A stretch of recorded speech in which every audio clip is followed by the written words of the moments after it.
Okay, welcome. I'm Dr. Clardy, the gallery director, and we are excited for our BFA senior thesis exhibition. And let each of our different artists tell us a little bit about the work that they created. So we want to highlight some of your processes and why you chose the order, kind of some of your curation into, and maybe point out a favorite piece. Would be a great way to share with us. Thanks for everyone for coming. Yeah. Hey everybody, my name is Gerard Barnes. This is my work here. It's entitled Tiger Pride. I entitled it that based off of Savannah State University's band Creed by the same name, Tiger Pride. So basically each letter in Tiger Pride is, say, like a word or a phrase that we kind of go by and live by. First you have together and great excellence, reflective perseverance, recognition, integrity, discipline, and then all the way up over there is every day.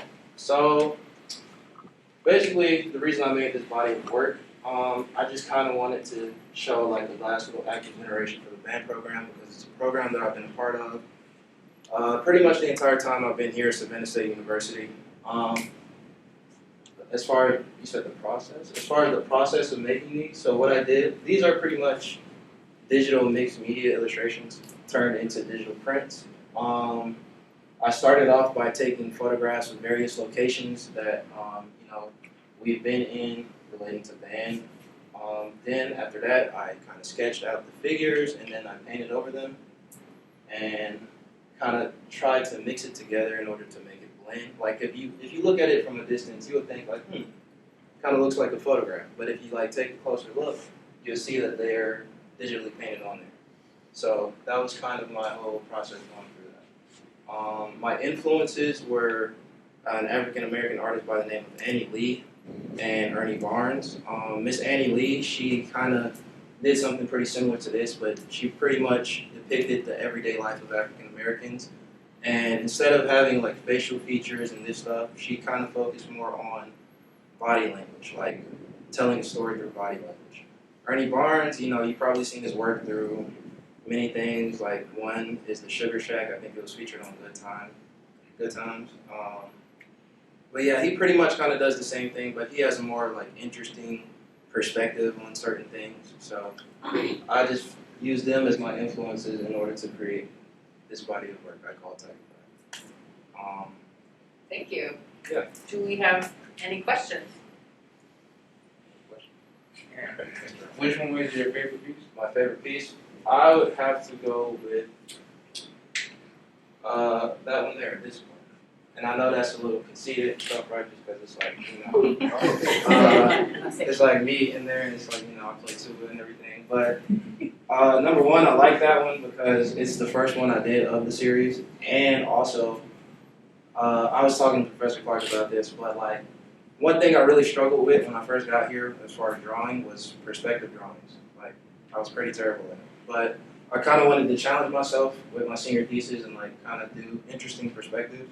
So, I think it came out pretty well, like as far as the photograph and also the perspective of the figures in the drawing. So, yeah, that's my favorite one.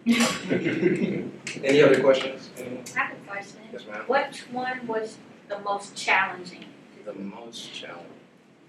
This one here, recognition.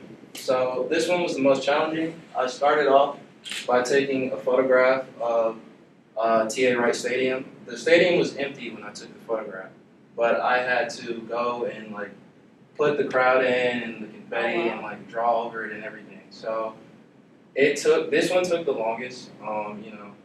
I had to really go in there and try to make it blend and make it look like those people are actually in the audience, and I think it turned out pretty well. Any other questions? Gerard, I got a question. I'm just really interested. This is a very interesting kind of mixed media process. It's basically digital collage, right? So can you explain a little bit about, not necessarily about the process, but what you've learned through this process? Because I would imagine there's a big learning curve as you're doing something like this, trying to make things seamlessly fit. Can you talk a little bit about like where you started to where you are now and maybe a little bit of your confidence? Yes, sir. So I use some software on my iPad called Procreate. You know, it's a pretty good software. It's sort of similar to Photoshop, but it's like a little more intuitive, so like easier to use.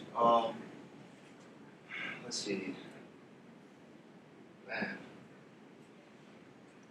Maybe just what you've learned through this process. What I've learned through the process. So I've gotten better at rendering for sure, because I always had a problem with like rendering and kind of like modeling figures. I've definitely learned how to draw faster, like as far as like gesture drawing and stuff like that go.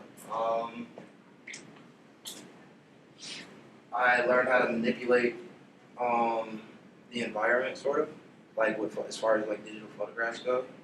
So I think I did pretty good at that, and that's about it as far as things go. Not hanging it.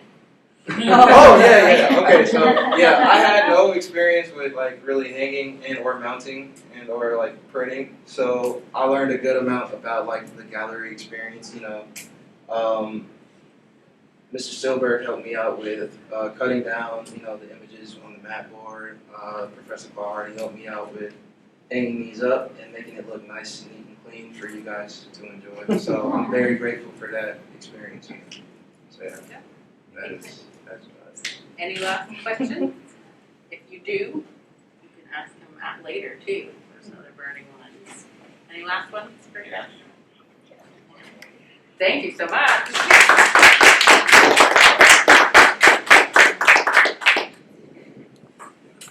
Welcome again. We are with our BFA Senior Thesis Exhibition, and we're excited to hear from you. If you'll introduce yourself and your work, tell us a little bit about your process and what you've learned, techniques that you may have used, and maybe even a favorite one in this series.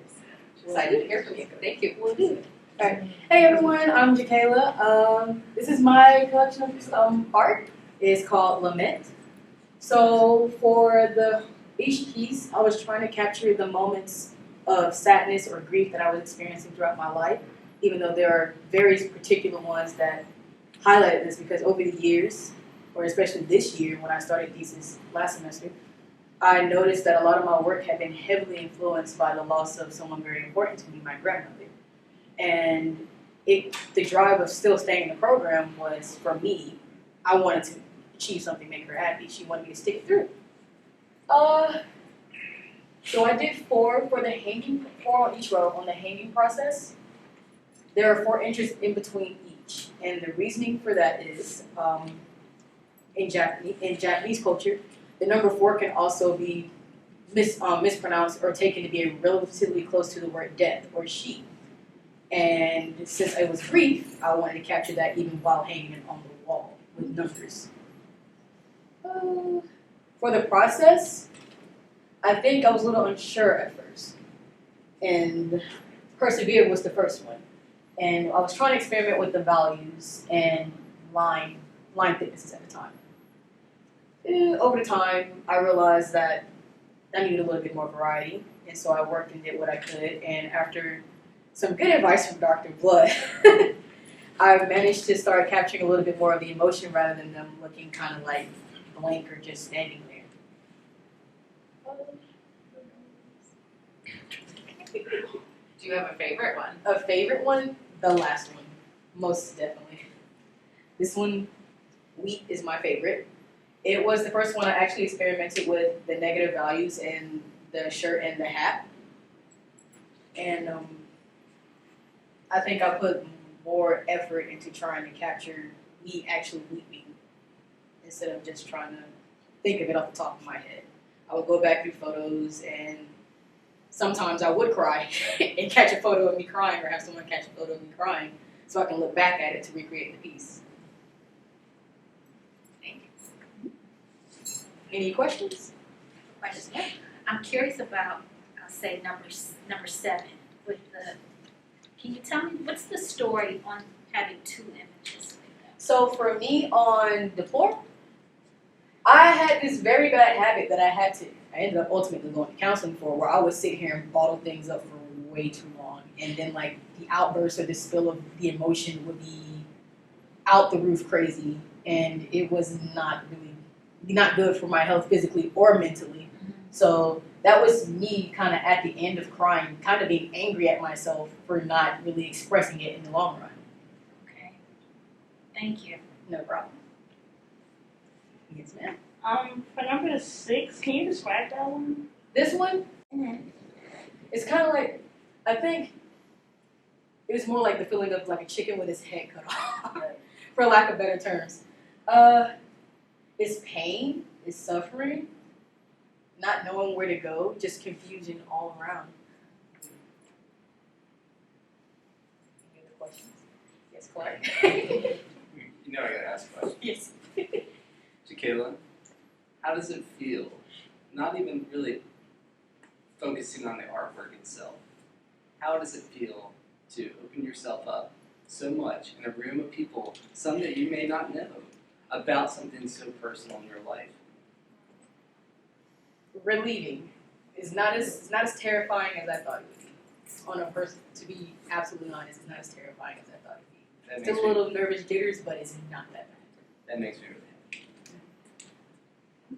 happy. Yeah, but Did that relief also come as you were creating the artwork, or like therapy? there is very therapeutic, very. Along the way, I was realizing that this is therapeutic, and instead of just leaving it and bottling in, I could actually express it through my art. Okay, I don't really have a question. I just wanted to say, like, I'm really proud of you. Because, like, I saw where you started from to your thesis.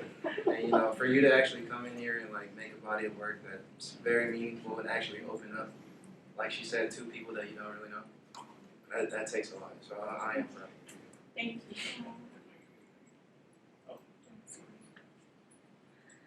Thank you, everyone. So artists are here. Feel free to ask them more questions.